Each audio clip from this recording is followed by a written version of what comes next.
ఒక సబ్జెక్ట్. అలా సున్నితమైన మనస్సుతో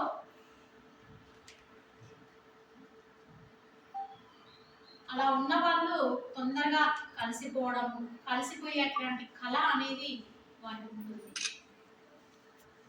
కొద్ది రోజుల తర్వాత తెలిసింది తాను తనకి చదువు నేర్పినటువంటి గురువు పట్ల అభిమానంతో, కృతజ్ఞతతో తను ఏ రకంగానైతే సాహిత్యపు కళలను తనకి ఒక వరంగా ప్రసాదంగా అందించినటువంటి గురువు పట్ల అభిమానంతో తాను ఒక రచన చేసినట్టుగా, దానికి పుస్తక రూపము ఇచ్చినట్టుగా, ఆ పుస్తకాన్ని ఎంతో మంది సాహితీవేత్తల మధ్యన ఆవిష్కరింపజేసి ఎవరినైతే ఉద్దేశించి తను రచనను చేసి ఉన్నారో వారి గురువుకే అంకితము ఇవ్వడానికి ఒక సభను ఏర్పాటు చేసే అట్లాంటి క్రమంలో తాను పడినట్లాంటి శ్రమ, తనకున్నట్లాంటి ఆసక్తిని మేము అప్పుడప్పుడు గమనిస్తూ వచ్చాము. ఎందుకంటే ఏ రోజుకు ఆ రోజు తను ఎవరిని కలుస్తున్నారు, వారి దగ్గర సమయాన్ని తీసుకొని, అనుమతిని తీసుకొని ఆ సభను ఏర్పాటు చేసే అట్లాంటి పనిలో తాను నిమగ్నమయ్యి మొత్తానికి నిన్నటి రోజున తను అనుకున్నటువంటి పనిని సఫలము చేసి అందరి మన్ననలు అందుకొని మన మనసును కూడా దోచుకొని మొత్తానికి మా నుండి చిరు సత్కారాన్ని అందుకునే ఈ సందర్భంలో వారికి ఇవే నా శుభాకాంక్షలు. మరి పిల్లలు, మీరు ఎప్పుడు కూడా పుస్తకాలలో చదువుతూ ఫలానా రచయిత ఫలానా రచనలు చేశాడు, కవి పరిచయం, రచయిత పరిచయం అని ఇలా చదువుతూ ఉంటారు. అంతే తప్ప ఆ రచయితలతో, ఆ కవులతో మీకు ప్రత్యక్ష సంబంధం అనేది మీకు ఉండదు. కేవలం పుస్తకాలలో చదవడము, వినడము, లేకపోతే టీవీలలో చూడడము అలా మాత్రమే చేస్తారు తప్పించి అలాంటి ఒక రచయిత మన మధ్యనే ఉండి తాను ఒక మంచి సాహితీవేత్తగా, ముఖ్యంగా గురువు మీద ఉన్నటువంటి, తాను ఒక గురువుగా మారినప్పటికీ గురువు మీద ఉన్నటువంటి అభిమానాన్ని ఎంత మాత్రము మర్చిపోలేక ఆ గురువుకి సంబంధించినటువంటి రచన చేయడము అనేది ఒక మంచి శిష్యురాలిగా, మీకు సేవలు అందించే ఒక గురువుగా, ఒక రచయితగా, అలా కాకుండా మన పాఠశాలలో జరుగుతున్నటువంటి రకరకాల కార్యక్రమాల్లో తను వచ్చినప్పటి నుండి కూడా ఏదో ఒక రకమైన క్రియేటివ్ ఆలోచన చేస్తూ ఇటు డ్రామాలు వేయించడం కానివ్వండి, బుర్రకథలు, సోది, అలా మంచి మంచి తన అభిరుచులను మీ ద్వారా మా అందరికీ పరిచయం చేస్తూ చాలా మంచి సేవలని తను అందిస్తున్నారు. నిజంగా ఆ డ్రామాకి కానివ్వండి, లేకపోతే తను చేయించేటువంటి యాక్టివిటీకి సంబంధించి మిమ్మల్ని ఏమంటారు, మిమ్మల్ని మేకప్ చేసేటువంటి విధానం కూడా చాలా డిఫరెంట్గా ఉంది. మామూలుగా డ్యాన్స్లకి పిల్లలు మేకప్ అయ్యి డ్యాన్స్ ప్రజెంటేషన్ ఇచ్చే అట్లాంటి క్రమంలో చేసుకునే అట్లాంటి మేకప్ వేరుగా ఉంటుంది. కానీ మేడం మిమ్మల్ని డ్రెస్అప్ చేసి మిమ్మల్ని మేకప్ చేసే అట్లాంటి విధానం కూడా డిఫరెంట్గా ఉంటుంది. అది నాకైతే నిజంగా పర్సనల్గా చాలా నచ్చింది. మరి ఒక మంచి భాషతో ఒక చిన్న ఎగ్జాంపుల్ అంటే దీన్ని ఎగ్జాంపుల్ కూడా అన్నారు, ఒక సందర్భం ముఖ్యంగా ఒక భాషను బోధించే అట్లాంటి ఒక ఉపాధ్యాయుల మాట తీరు ఉపయోగించే అట్లాంటి పదజాలం ఉచ్చారణ ఏ రకంగా ఉండాలి అనేది, ఎందుకంటే పిల్లలు ఆ ఉచ్చారణ విధానాన్ని వింటూ నేర్చుకోవడం అనేది జరుగుతుంది. నాకు తెలిసినట్లాంటి నేను పనిచేసినట్లాంటి ఒక పాఠశాలలో ఒక తెలుగు మేడం, కరెక్ట్ గా చెప్పాలంటే ఆ మేడంకి కూడా చెప్పలేనంత నాలెడ్జ్ ఉంది, చాలా నాలెడ్జ్ తన సబ్జెక్టుకి సంబంధించి. తన తన తెలుగు భాషలో తనకి ఒక రకంగా చెప్పాలంటే ఉద్దండు రాదు, మంచి స్టఫ్ ఉన్నది సబ్జెక్ట్.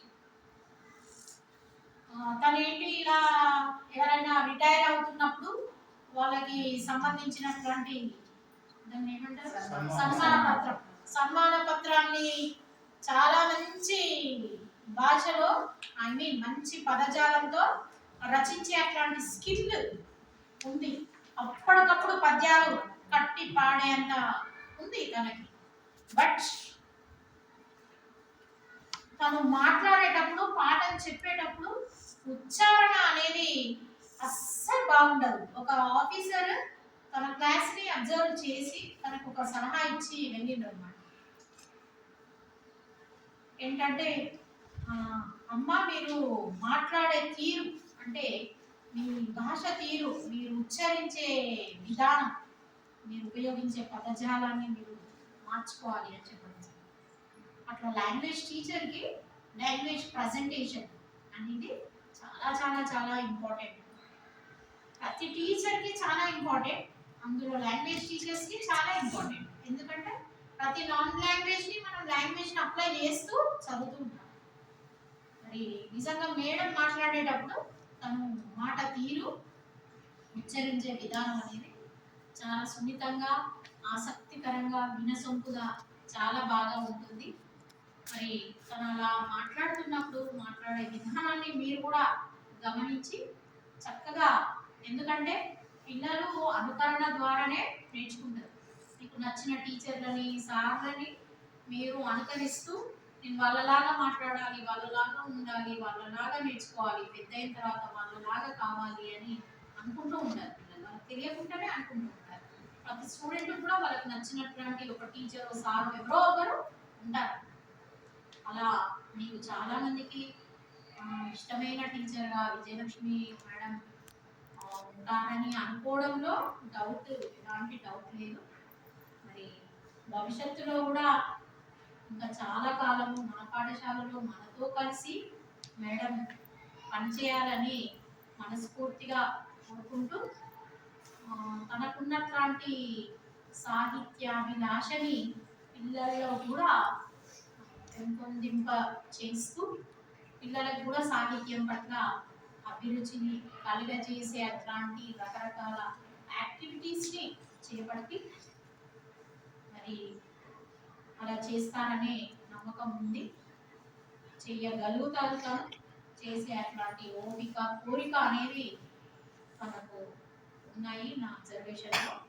మరి భవిష్యత్తులో కూడా ఇంకా మంచి మంచి రచనలు చేసి మాలాంటి వారికి కూడా సాహిత్యం, ఎందుకంటే ఒక 6 నెలలు సహవాసం చేస్తే వారు వీరు వారు అవుతారు అని అంటారు. ఇట్లా రచనలు చేసే వారి పక్కన ఉంటే మనకు కూడా రచించే అంత శక్తి లేకపోయినా రచనలు కాస్త చదివే అట్లాంటి ఆసక్తిని మాలాంటి వాళ్ళకు కూడా కలగజేయాలని కోరుకుంటూ, ఇంకో భవిష్యత్తులో చాలా చాలా మంచి పనులు చేయాలని మనసా వాచా కోరుకుంటూ ప్రస్తుతానికి మీ అందరి దగ్గర సెలవు.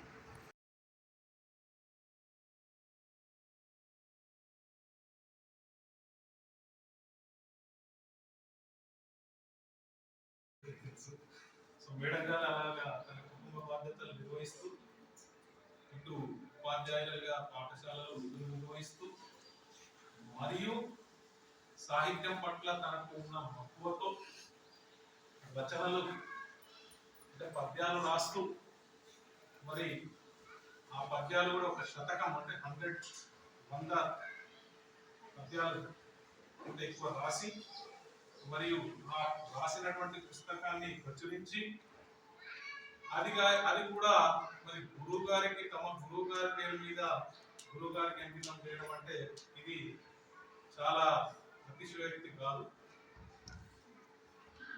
ఓకే, సో మరి అంత నిన్న నేను అక్కడ కార్యక్రమంలో భాగస్వామ్యం అయ్యాను.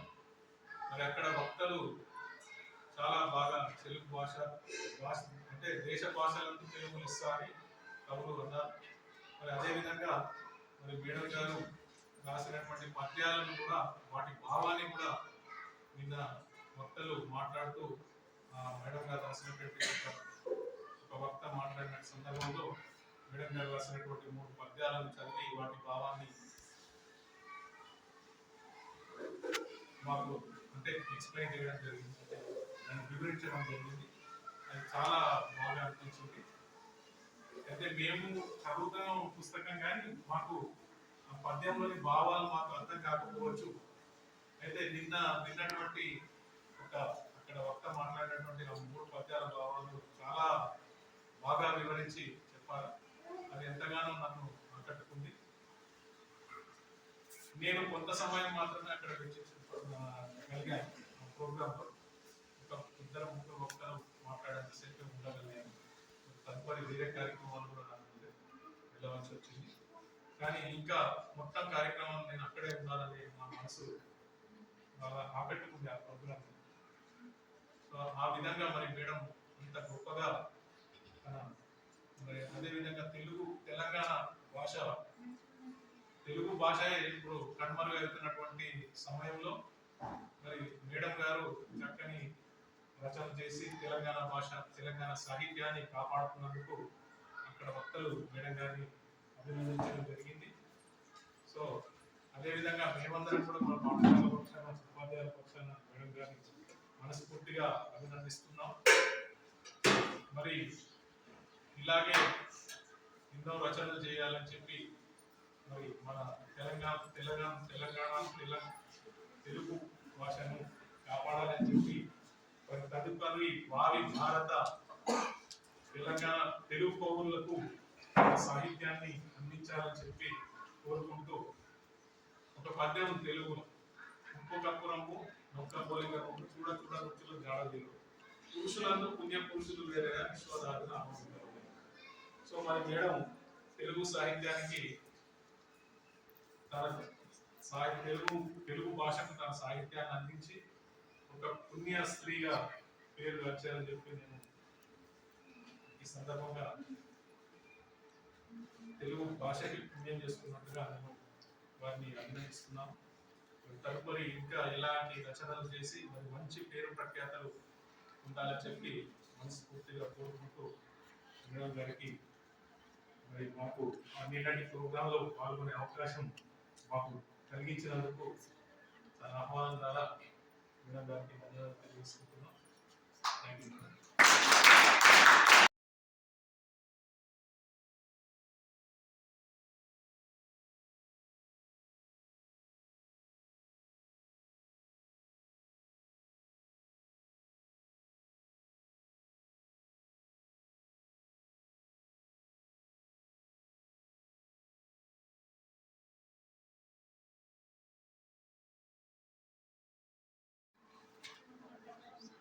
నేటి తరం కవయిత్రి తెలుగుదళం సభ్యురాలు అయిన మేడం గారికి ఒక ఫ్రెండ్గా కొలీగ్గా ఉండడం అనేది అదృష్టంగా భావిస్తున్నాను. ఇంత వెళ్ళే ప్రోగ్రాంలో మేడం గారు జస్ట్ వాళ్ళ గురువు గారికి పద్యాలు ఇష్టమన్న ఒక భావన దృష్టిలో పెట్టుకొని ఆ సార్కి నచ్చినట్టుగా మేడం పద్య రచన మొదలు పెట్టడం అనేది అక్కడ ముంబై సార్కి బాగా నచ్చిన అంశం. ముఖ్యంగా ఈ బుక్ గురించి చెప్పాలంటే ఇంకా బుక్ ఎవరు మొత్తం చదవలేదు, కేవలం ముందు మాట అయిన ముంబై సార్ గారి మాట, నంది శ్రీనివాస్ గారు, యుగేందర్ గారు, ఇంత సంపత్ గారు వాళ్ళు ముందు మాట ఇచ్చింది. జస్ట్ అవి ఒకసారి రీల్ అయితే చదవండి. ఆ మాటలలో మేడం యొక్క గొప్పతనం ఎంత ఉన్నది అనేది మనకు ఈజీగా అర్థమవుతుంది. అంత మటుకు మాత్రం నేను చదివిన. అంత గొప్ప సాహితీవేత్త భూమయ్య గారు మాట్లాడిన విషయాలు చాలా బాగా నచ్చారు. మేడం ఏది రాసినప్పటికీ ఫస్ట్ భూమయ్య సార్ గారికి పంపిస్తారు. ఇది కరెక్టా కాదా అని. మేడం భూమయ్య సార్ అంటే మేడం అంత నమ్మకం. సార్కి కూడా అంతే, మేడం రాసిండ్రు అంటే పర్ఫెక్ట్గా ఉంటుంది. సార్ మేడం స్టార్టింగ్లో రాసిన కథలన్నీ సార్ పంపించినప్పుడు సార్ ఎంత అయిపోతున్నారంటే తెలంగాణ యాసలో మేడం పంపిన కథలు చదువుతుంటే ఆ పాత్రలు అనేవి కళ్ళ ముందు కనిపిస్తున్నాయి నాకు. ఆ పాత్రలు అక్కడ ఉండి వాళ్ళు ఏం మాట్లాడుతున్నారేమో అన్నట్టుగా నాకు భావన కలిగేది అని చాలా బాగా మెచ్చుకున్నారు భూమయ్య గారు. మధ్య శ్రీనివాస్ గారు తెలంగాణ భాషా పూదోటలో అక్షరం పూలు నిర్మించిన గౌతమాని విజయలక్ష్మి గారు అని ఇవ్వడం జరిగింది. అలా ఒకరు కాదు, అందరూ చాలా మంది మేడం గారు అంటే చాలా బాగా అంత గొప్పతనం మేడంలో ఉంది. ప్రతి పద్యంలో కూడా మేడం యొక్క సామాజిక స్పృహ అనేది మనకు కనిపిస్తుంది. మేడం ఏది వదలలేదు. మొట్టమొదట గణపతి దేవుని పూజిస్తాం కదా, మేడం యొక్క మొట్టమొదటి పద్యం గణపతి దేవుని మీద సరస్వతి దేవి పార్వతి దేవి పూజిస్తూ మొదటి పద్యం. ఆ తర్వాత సామాజిక స్పృహ ప్రతి అంశం మనకు కనిపిస్తుంది. ఒక్కొక్క పద్యానికి దానికనే ప్రత్యేకత. వీలైతే మీరు ఒకసారి చదవండి, చాలా బాగా అనిపించింది. సామాజిక స్పృహకు సంబంధించింది ఒక పద్యం నాకు బాగా నచ్చింది, ఒకసారి వినండి. కర్ణరోగం వస్తే కాటికే పోకట అగ్గి లేదు పెయ్యి బొగ్గి కాదు ఇంత బతుకు బతికి ఇంటెంక సచ్చుడే ఉమానారి మాట బుద్ధి. అర్థమైందేమో. కర్ణరోగం మీన్స్ కరోనా రోగం వచ్చిందా? కరోనా రోగం వస్తే అప్పుడేమి దహన సంస్కారాలు ఉన్నాయా? ఇంట్లో వచ్చిందంటే వాడు ఇంట్లో రావాల్సిందే. నలుగురు అనేవాళ్ళు వచ్చేవాళ్ళ ఏది కదా. అలాంటి ఒక సామాజిక స్పృహ ఇలా రాసిన మేడం తీసుకున్న అంశమే తెలంగాణ మాండలికం. అది మనకు అర్థం కాదు. యాక్చువల్గా మన తెలంగాణకు ప్రత్యేక యాస అంటూ ఉండదు, కానీ మనం దాన్ని మర్చిపోయినాం. ఈ రోజుల్లో అది కనుమరుగైపోయింది మొత్తాన్ని. ఆ యాసను అలాంటి పదాలను కాపాడిన రచయిత్రి మన విజయలక్ష్మి గారు. ఈ విషయంలో భూమయ్య సార్ చాలా సంతోషపడ్డారు. వీలైతే మీరు ఈ పదాలన్నింటినీ ప్రిజర్వ్ చేయండి అమ్మా, ఇవి నేను అసలు కనుమరుగైపోయినాయి అనుకున్నా, ఇవి చూడడం వల్ల నాకు చాలా సంతోషమైంది. అసలు ఎక్కడ దొరకబట్టింది ఇవి పదాలన్నీ, ఎంత బాగా రాసింది అని చాలా బాగా సంతోషపడ్డారు సార్. అలాంటి పదాలు ఇక మీదట కూడా ఎవరు రాయరు. ఈ రాసిన పదాలని మీరు ప్రిజర్వ్ చేయండి. ఎలా చేస్తారో నాకు తెలియదు అని చెప్పింది సార్. చాలా బాగా అనిపించింది. ఒక్కొక్క పదం మేడం తీసుకున్న పదాలు అసలు ఎట్లా తడుతున్నాయో అర్థం కాలేదు. మేడం అన్ని వికృతి పదాలు తీసుకుంటారు. ఇంకా సాహితీవేత్త గిరిజా మనోహర్ గారు కూడా చాలా బాగా మేడం గారి నుంచి మాట్లాడారు. మేడం తీసుకున్న మేడం ఆ యాస అనేది, యాసలో ఆ మాండలికంలో పద్యాలు రచించడం అనేది ఒక ప్రయోగం ఈ రోజుల్లో. చూసిందా, మన తెలంగాణ భాష మనం కొంచెం యాసలో మాట్లాడగానే ఎదుటి వాళ్ళు నవ్వుతారు. చూసిందా, వచ్చినవా వచ్చినవా అంటే నవ్వుతాం కదా మనమే. మనం మాట్లాడే భాష అంతా మిక్సింగ్ అయి ఉంటుంది. చూసినావా వచ్చినవా అంటుంది. వచ్చినవా అనేది మన యాస, అది మన తెలంగాణ యాస. కానీ మనం దాన్ని పక్కకు పెట్టేసి మనమేదో ఇంగ్లీష్ కలుపుకొని 4 ముక్కలు ఇంగ్లీష్ మాట్లాడితేనే గ్రేట్ అన్నట్టుగా మనం అట్లా అలవాటు పడుతున్నాం. కానీ ఏంటిది మన తెలంగాణ ప్రత్యేక భాష తెలంగాణ మాండలికం. మనకు ఒక ప్రత్యేకమైన రోజు కూడా ఉంది తెలుసా మీకు? తెలంగాణ భాషా దినోత్సవం ఎప్పుడు జరుపుకుంటాం? September 9th. సెప్టెంబర్ 9th మనం తెలంగాణ భాషా దినోత్సవంగా జరుపుకుంటాం. ఆ రోజు ఎందుకు జరుపుకుంటామంటే కాళోజీ గారి జయంతి. తెలంగాణ ప్రజాకవి ఎవరు? కాళోజీ. కాళోజీ గారి జయంతి సందర్భంగా మనం ఆ రోజు తెలంగాణ భాషా దినోత్సవం జరుపుకుంటాం. కాళోజీ గారు కూడా బాగా తపన పడతారు మన భాష, మన తెలంగాణ మాండలికం మీద రచనలు చేసేవారు. ఆయన కూడా పట్టుబట్టి గిట్లనే రాయాలి, గిట్లనే రాస్తా అనే పద్ధతి, ధోరణి ఉంటుంది. ఆ ధోరణియే ఆ కాలంగానే కాళోజీ గారే విజయలక్ష్మి మేడంలో పూనిండ్రేమో అని మన నంది శ్రీనివాస గారు ఇప్పుడు రాసిండ్రు. అదే మాట మీకు చెప్తున్నా. అలా పూని ఇలా రాసిండ్రేమో మేడం గారు. అంత మంచి పదాలను తీసుకుంటారు. కాళోజీ గారు పూనిండ్రేమో అన్నట్టుగా వర్ణించడం జరిగింది. మీరైతే ఒకసారి చదవండి. ఒక గొప్ప కవయిత్రి మనతో మన స్కూల్లో ఉండడం అనేది అదృష్టంగా భావిస్తున్నాం.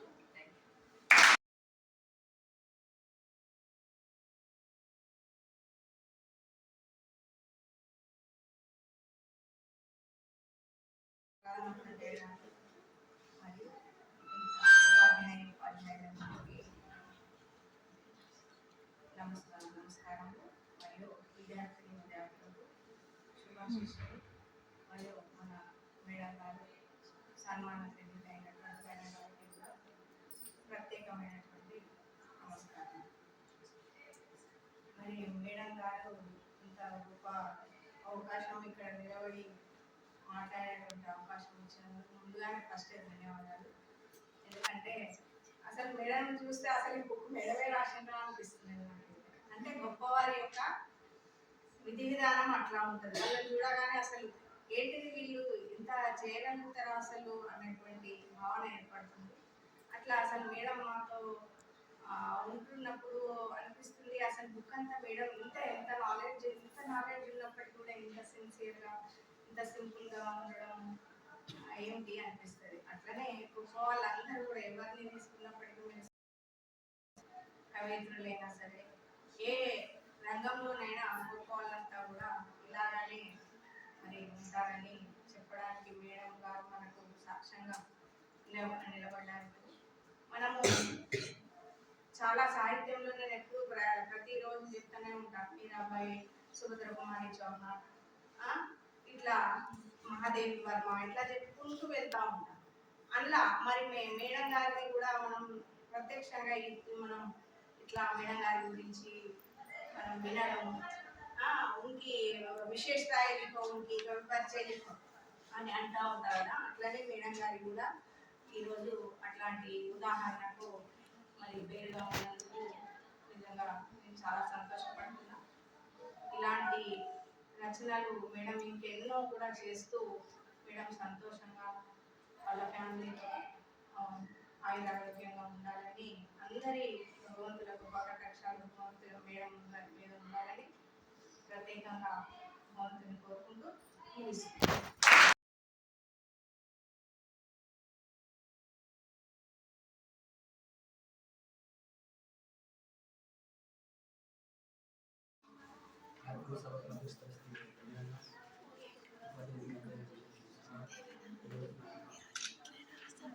మేడం గారు మన దసరా ఉత్సవాలు బయట జరుపుకున్నాం. అప్పుడు తన పాట నుంచి స్టార్ట్ చేసిందండి. పిల్లలకు బోధన కానీ ఆగస్టు పిల్లలకు డ్రెస్సింగ్ చేయడం కానీ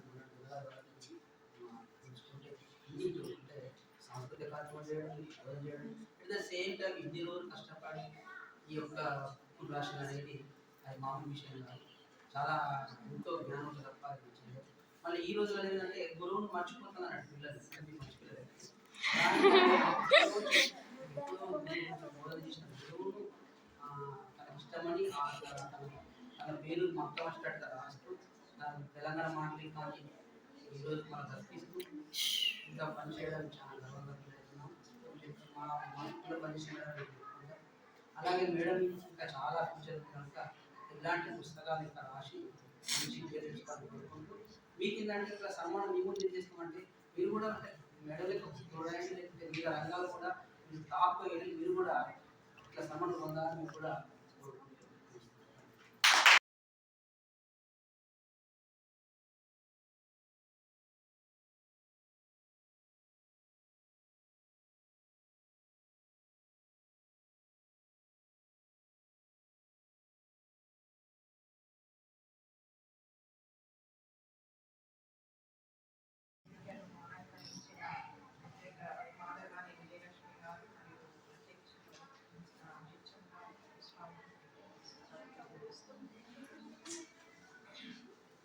ఈరోజు మనం ఇక్కడ జరుపుకుంటున్నామంటే ఒక గొప్ప కార్యం ఇది. మీ ముందెందుకు జరుపుతున్నామంటే చాలా మందికి చాలా కోరికలు ఉంటాయి.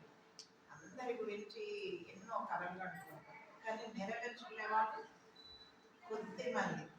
కళలు కనండి కనండి కనండి అంటేనే ఉన్నాం, కానీ ఎక్కడికి పోతున్నాం? ఎక్కడికి లేదు. ఎక్కడ వేసిన పొంగడి అక్కడే. అట్లనే కళలు కనండి, రీచ్ అవ్వండి. అంటే ప్రస్తుతానికి మన మేడం రీచ్ అయింది, కళలు కన్నారు, రీచ్ అయింది. మనం రీచ్ కావాలని అంటే దానికి కొన్ని సంవత్సరాల శ్రమ అవసరం. మేడం ఇవాళ ఒక్కరోజు రాయలేదు, ఉద్యోగం చేస్తూ పిల్లల్ని చూస్తూ మళ్ళీ తన కర్తవ్యం నిర్వహిస్తూనే కొన్ని 107 పైన ఉంటేనే కదా అన్ని రాసి. అంటే తనకు ఎప్పుడో మొదటి రోజు వాగ్దాటి తనకు నచ్చి దానిని దృష్టిలో ఇలా కావాలి అని ఎవరు ముఖ్యంగా ఫస్ట్ సార్ అన్నారు మీకు ఆడవాళ్ళు చాలా పనులు ఉన్నాయి, ఇంటి పనులు వంట పనులు ఎప్పుడు తప్పించుకోలేము. రేపు మహిళా దినోత్సవం కదా, రోజున వంట చేసే బయటికి పోవాలి, ఏ ఫంక్షన్ ఉన్నా రమ్మంటారు అందరూ. మహిళా దినోత్సవం రండి సెలబ్రేట్ చేసుకున్నాం రండి రండి అంటారు. కానీ పొద్దున ఏం చేయాలి మనం ఇంట్లో అన్ని చేసి వీళ్ళకి పెట్టి మనం పొద్దున మెసేజ్ తీసుకుంటున్నాం అంతేనా? సో ఇవన్నీ జరుగుతూనే ఉంటాయి. ఇవన్నీ జరుగుతూనే ఉంటాయి. అందులో నుండి వచ్చిందే ముఖ్యం కదా. అందులో నుండి బయటికి మనం రావాలని అంటే నేను మీకు క్లాస్ లో కూడా చాలా సార్లు కౌన్సిలింగ్ చేస్తూ ఉంటాను. ఒక్క రోజులో మనం ఏది సాధించలేమో, మన మెదడులో ఏది ఉందో దాన్ని మనం బయటికి తీసేందుకు ప్రయత్నం చేస్తేనే ఈ స్థానంతో వస్తుంది. ఒక ఆమె భర్త రాయలేదు, ఆమె పిల్లలు రాయలేదు, పిల్లలు ఉద్యోగాలు నిన్న వాళ్ళు వచ్చే పరిస్థితిలో కూడా లేదు. ఇద్దరు ఉద్యోగాలలో ఇద్దరికి సెలవు దొరకలేదు, ఇద్దరు రాలేదు పిల్లలు. సో భర్త ఒకడు ఎక్కువగా ఉన్నాడు, అక్కడ పని జరిగింది. అంటే మీరు కూడా ఆలోచించుకోండి, మనకు ఎవ్వరో ఫ్యామిలీ సపోర్ట్ ఉంటుంది, అన్న సపోర్ట్ తమ్ముడు సపోర్ట్ అన్నది ఈ రోజులలో ఎవరిని ఊహించుకోవద్దు. నేను అదే ముఖ్యంగా చెప్పేది, ఆడవాళ్ళకి అవసరం ఆ స్ట్రెంత్ తీసుకొని మనం ముందుకు పోతేనే ఇలాంటివి. లేదంటే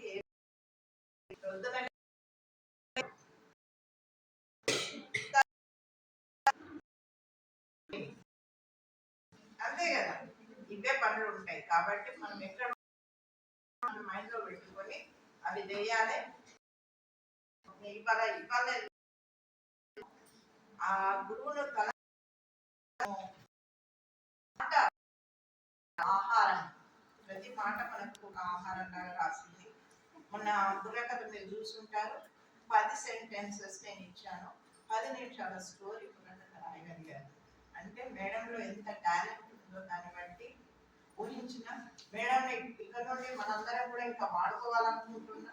నా బుర్రలో కూడా చాలా కథలు ఉన్నాయి కానీ నేను రాయలేకపోయినా. ఇలాంటి కథలు అందిస్తే మేడం రాసుకుంటారు. ఆ విషయంగా కూడా కొంత ముందుకు పోవాలనేసి అనిపిస్తుంది. కానీ మేడం చూస్తే రియల్లీ ఐఎమ్ ప్రౌడ్ ఆఫ్ అని మాటల్లో చెప్పలేను అంత ఆనందం ఉన్నది. ఎందుకంటే నాలో ఉన్న కోరిక తను నెరవేర్చింది అన్న ఫీలింగ్ వచ్చింది నాకు. ఎందుకంటే నాకు తెలుగు రాదు, అంత అసలే రాదు. కానీ మామూలుగా ఏదో పిల్లలని చెప్పాను మాత్రమే మేడం రాసిన రాత కానీ, ఆ ముక్కులు కానీ, ఆ భాష కానీ, ఆ భాష అయితే ఇంకా నాకు అసలు రాసినా కూడా ఆ మేడం చెప్పినట్టు నాకు అసలు చెప్పరా. సో అటువంటి స్థితిలో నేను ఉన్నాయి. చెప్తుంటే ఈ ఆశ ఎక్కడ మర్చిపోతామో అని అంటుంది. ఎందుకంటే కొన్ని అరక అంటే మనకు రాదది, అది ఆంధ్ర పదము. అరక అంటే నాగలి అని. ఈ గడ్డపార ఇవన్నీ వాడుతుంటాం. ఈ పదాలు ఇక్కడనే అవన్నీ కూడా మనము దాచిపెట్టుకోవాల్సిన. మళ్ళీ ఒక డిక్షనరీ అవసరం, తెలంగాణకు ఒక డిక్షనరీ అవసరం ఈ భాషకు. ఎందుకంటే ముందు ముందు తరాలు అందరు ఒక డిక్షనరీ కూడా ఇప్పుడు మేడం తయారు చేయాలి, ఈ తాత్పర్యాలు రాయాలి. మేము కూడా మేడం ప్రోత్సహిస్తూ ఇప్పుడు ఆల్రెడీ నిన్న భూమయ్య గారు పెట్టారట. ఇక బరువులన్నీ మేడం ఎప్పుడు తీర్చుకుంటారు. మేడం మీరు మీతో మేము పనిచేస్తున్నా ఉన్నది. ఇక ముందు ముందు కూడా కూర్చుని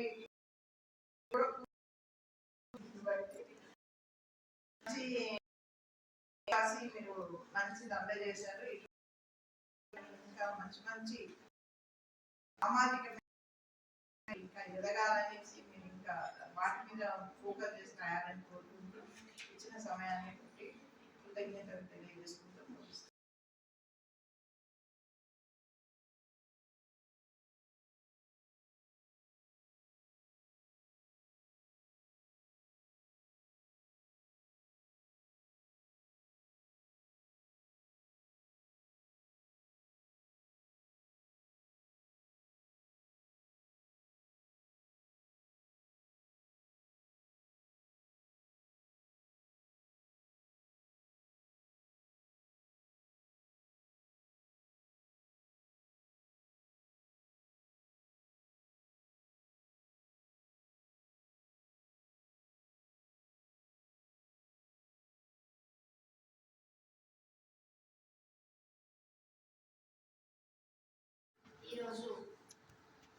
హనుమనార్య శతకం పుస్తకావిష్కరణ సందర్భంగా నన్ను ఘనంగా సన్మానించినందుకు ఉపాధ్యాయులందరూ ధన్యవాదాలు.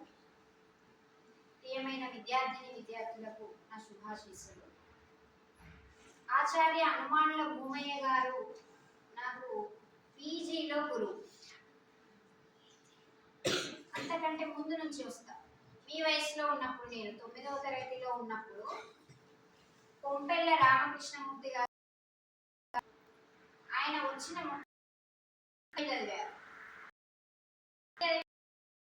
ఉన్న పిల్లలు చాలా నవ్వారు. ఒక 4-5 నవ్వలేదు. ఇట్లనే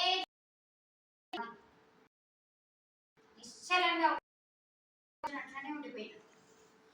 పద్యం చదివారు, దానికి భావం చెప్పారు, అయిపోయింది సమయం. మళ్ళీ తెల్లవారు వచ్చిన తర్వాత సార్ ఏం చేసి పదానికి అర్థం రాయించారు. ప్రతి పదార్థం ఉంటుంది కదా మీకు, అది రాయించారు. బోర్డు మీద రాయలేదు, చెప్పారు నోటితో, మేము రాసుకోవాలి. రాసుకున్నాం. రాసుకున్న తర్వాత నేను ఇట్లానే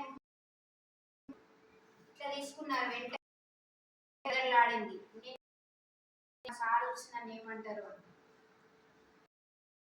మొత్తం మొదటి పదం వరకు పదము చదివి తాత్పర్యం ఎట్లా రాయాలి, ఇంతవరకు నిలువుగా రాసింది కదా, ప్రతి పదానికి అర్థాలు ఇవన్నీ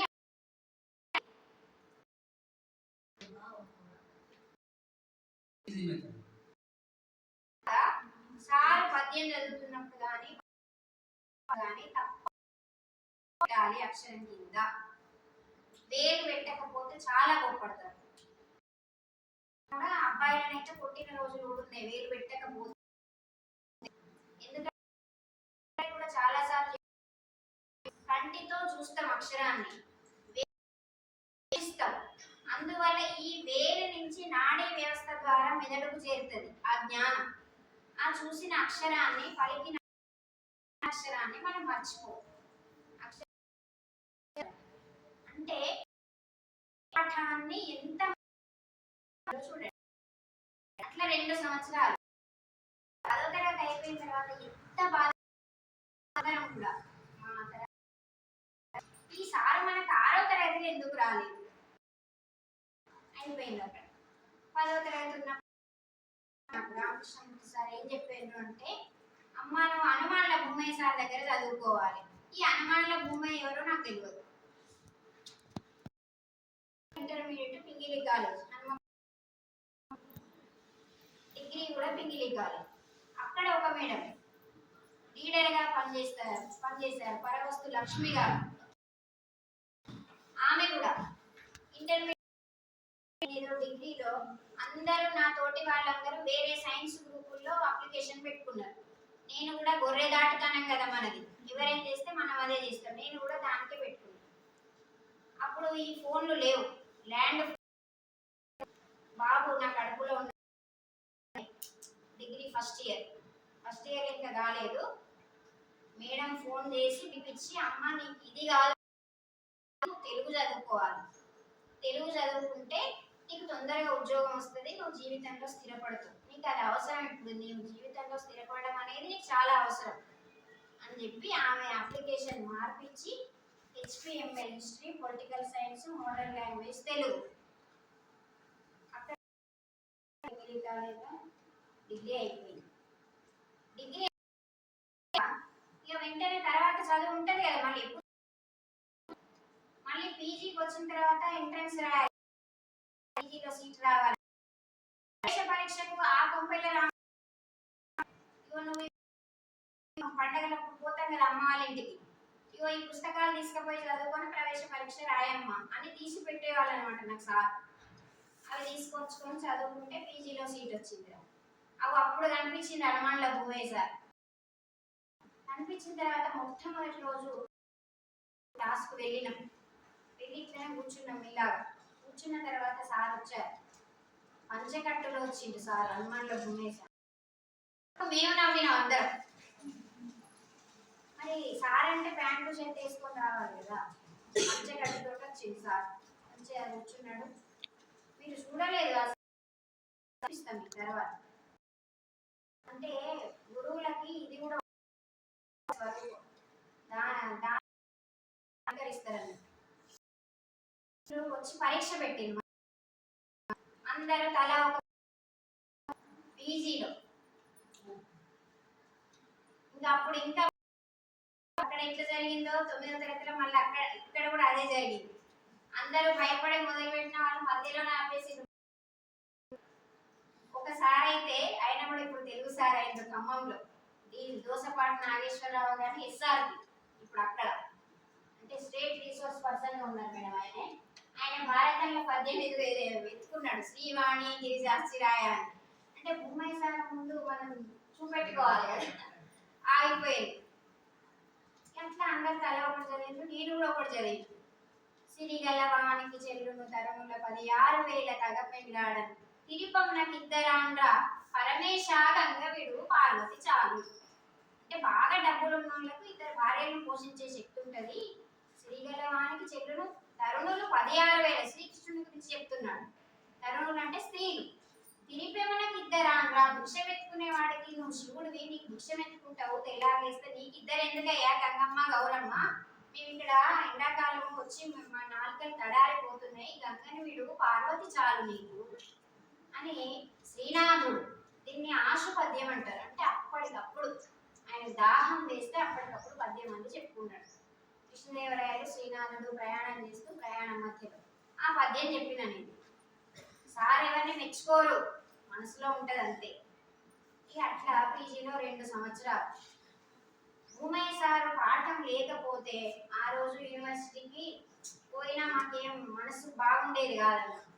అట్లా అట్లా పరిచయం అయ్యి మళ్ళీ పీజీ అయిపోయిన తర్వాత కూడా మళ్ళీ చదవాలి. భూమయ్య సార్ దగ్గరనే చదవాలి కదా ఊకి. మళ్ళీ ఎంఫిల్ సారే గైడ్నా. అట్లా మొదలైన పరిచయం ఇప్పటి వరకు కొనసాగుతూనే ఉంది. ఇట్లాంటి గురువుని నాకు మొట్టమొదటి బడిలో ఉన్న సార్. అంటే బడిలో ఉన్నప్పుడు ఉపాధ్యాయులకు విద్యార్థులకు మధ్య అనుబంధం అనేది ఎంత అర్థం చేసుకోండి.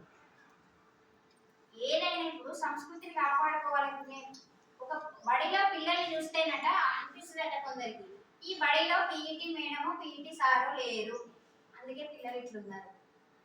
తెలుగు మేడం లేరు, ఎందుకు అట్లా అనిపిస్తుంది చెప్పండి? వేషధారణ, మాటలు విరబోసుకొని రావడాలు. ఈ జడ వేసుకోవడానికి 3 రకాలు ఉన్నాయి మేడం. 2 జడలు వేసుకునే వయసు ఎక్కడి వరకు, ఒక జడ వేసుకునే వయసు ఎప్పటి నుంచి ఎప్పటి వరకు, జుట్టు ముడి వేసుకునే వయసు, లాభాలు నష్టాలు, ఇవన్నీ కూడా మన తెలుగు సంస్కృతిలో ఉన్నాయి. ఈ పుస్తకం రాయడం ఇది నేను పని కట్టుకొని రాయలేదు. తెలుగు సార్ బడిలో పాఠం చెప్పిన తెలుగు సార్ గురించి ఒక వ్యాసం రాస్తున్నా. నాకు నచ్చిన గురువు రాయమని చెప్పింది ఒకసారి డాక్టర్ మడత భాస్కర్. అమ్మ అందరు రాయండి మీ గురువు, మీకు ఇష్టమైన గురువు తెలుగు సార్ అని కాదు, మీకు సైన్స్ టీచర్ ఎవరైనా సరే. నేను ఆ తెలుగు సార్ గురించి రాస్తున్నామ్మా. రాస్తుంటే అనుకోకుండా వ్యాసం రాస్తున్నప్పుడు ఈ మకుటం భూమనారి మాట బుద్ధి మాట అనే మకుటము నాకు ఎందుకో తలలోకి వచ్చింది. ఆ వాక్యం బాగున్నది కదా, అభిరామ వినురవే మాట బుద్ధి మాట, దాన్ని అట్లా పెట్టుకున్నా పదిలంగా. పూర్తయిన తర్వాత ఈ మకుటం వచ్చిన తర్వాత కథలు మన మేడం చెప్పినట్టు ఈ పద్యాల కంటే ముందు నేను కథలే రాసిన మన తెలంగాణ యాసలో. కాకపోతే ఏవి పత్రికలు ఇవ్వలేను. భూమయ్య సార్కే పెట్టేటోని, సారే చదువుకొని చాలా ఆనందపడేటోడు, మిగిలిన పిల్లలకు చెప్పుకునేవాడు కావచ్చు. సరే ఇట్లా అయిన తర్వాత ఏ యాసలో వస్తుంది అంటే ఇప్పుడు మీకు ఉన్నాయి కదా, వాటికి కింద భావం అని ఉంటది ప్రతి పద్యం కింద, దాన్నే టీకా. మరి అట్లా రాసి ఉన్న పద్యాలే ఉన్నాయి కదా. పూర్వ కవులు అందరూ కూడా ఇప్పటి వరకు కూడా పద్యాలన్నీ గ్రాంధిక భాషలో ఉన్నాయి కదా. మరి నాకు ఈ భాషలో కాదా, అసలు ఇవి పద్యాలేనా, వీటి పద్య లక్షణాలు చందో లక్షణాలు ఉండాలి కదమ్మా అన్ని. ఎంత మరి ఏం చేయాలి అని చెప్పి ఒక 50 పద్యాలు అయిన తర్వాత సార్ పంపించింది ఫోన్లో. సార్ చదివి ఆనందపడ్డారంటే పద్యాలు నేను చెప్పిన నీకు వచ్చినట్టు రాయి ఒకటే మాట అన్నారు. అప్పటి నుంచి 120 పద్యాలను తర్జన. మరి ఏం చేద్దాం వీటిని? పండితులు బయటికి వచ్చిన తర్వాత విమర్శలు వస్తాయి అంటారు, ఇట్లా రాయవచ్చును అని మధ్య ఆలోచనలు. సరే ఏమైతే అది అయింది అనుకుందాం, అందరికి అనేది తర్వాత సంగతి. అచ్చు వేద్దామని చెప్పి అచ్చు వేసే కార్యక్రమం అయింది. నిన్న ఆవిష్కరణ అయింది, అంకితం కూడా సార్కి ఇవ్వడం జరిగింది. అయితే నిన్న వేదిక మీద తెలిసిన విషయాలు, కొత్త విషయాలు తెలిసిందని నాకు కూడా. ఏంటిదట అంటే ఇంతవరకు ఈ భాషలో ఎక్కడ ఏవి రా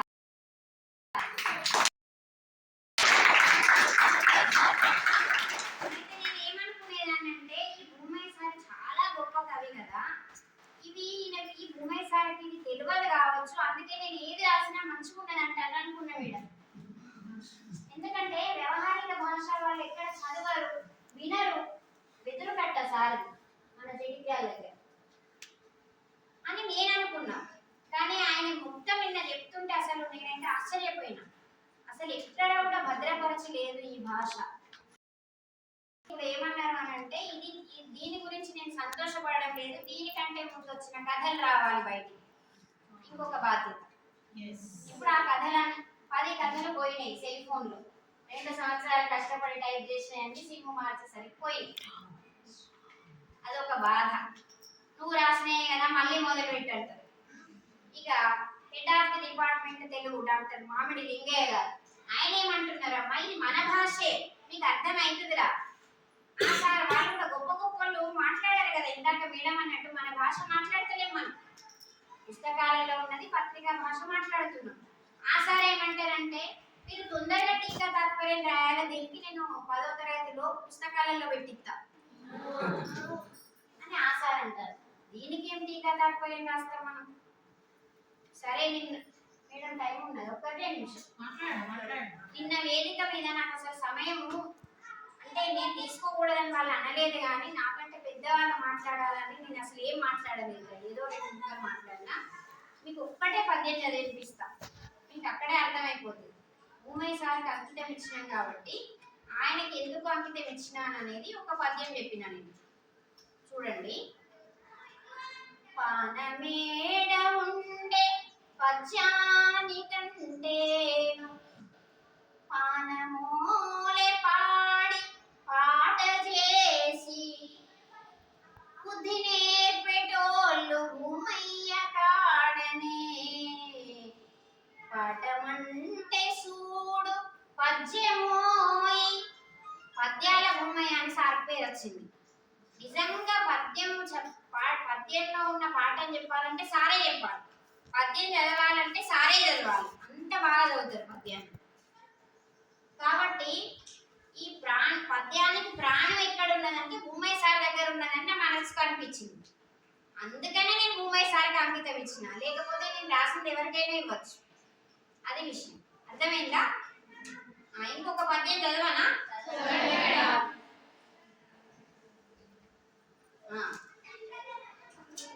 పాత పాటలింటే పండుగోలుండేది, ఇప్పుడైతే పాట గెదుమ బట్టే, చెవులు గిల్లు మాని చెమటల్లు రావట్టే, భూమనారు మాట బుద్ధి మాట. ఏమన్నా అర్థం కాని పదాలు ఉన్నాయా? టీకా తాత్పర్యం అవసరం లేదు కదా, కాబట్టి చదవండి. పాలు బెల్లమేసి పాశమండంగనే గురుగులల్ల పెరుగు ఉమ్మరించి, పాలు బెల్లమేసి పాశమండంగనే గురుగులల్ల పెరుగు ఉమ్మరించి, ఇస్తరాకు బువ్వ ఇందు బోనము లెక్క, ఇస్తరాకు బువ్వ ఇందు బోనము లెక్క, భూమనారి మాట బుద్ధి మాట. పాలు బెల్లం వేసి మనం బెల్లమన్న వండుకోమారా, పరమాన్నం అంటాం మనం. కదా. అదే మరి ఆ పాశం అంటే ఏంటి, పరవాన్నం. దాని మీద మన గురుగులలో పెరుగు ఉంటది కదా, మట్టి గురుగులలో ఆ పెరుగు ముమ్మరిస్తే ఎట్లుంటది అని చెప్పి. అయితే ఒక్కొక్క పద్యంలో ఒక్కొక్క భావం ఉన్నది. అవి నేను ఊహించి పెట్టుకొని రాసినవి కాదు, మనసుకు వచ్చింది రాయకుండా ఉండలేను. రాని దాని గురించి పట్టుకొని ఆలోచించాను. ఇది ఇక ఇంతటితో మీకు ముగిస్తూ, మీ అందరూ నాకు ఇంత ఘన సన్మానం చేసినందుకు, మీ అందరూ ఓపికగా కూర్చున్నందుకు అందరికీ ధన్యవాదాలు చెప్తూ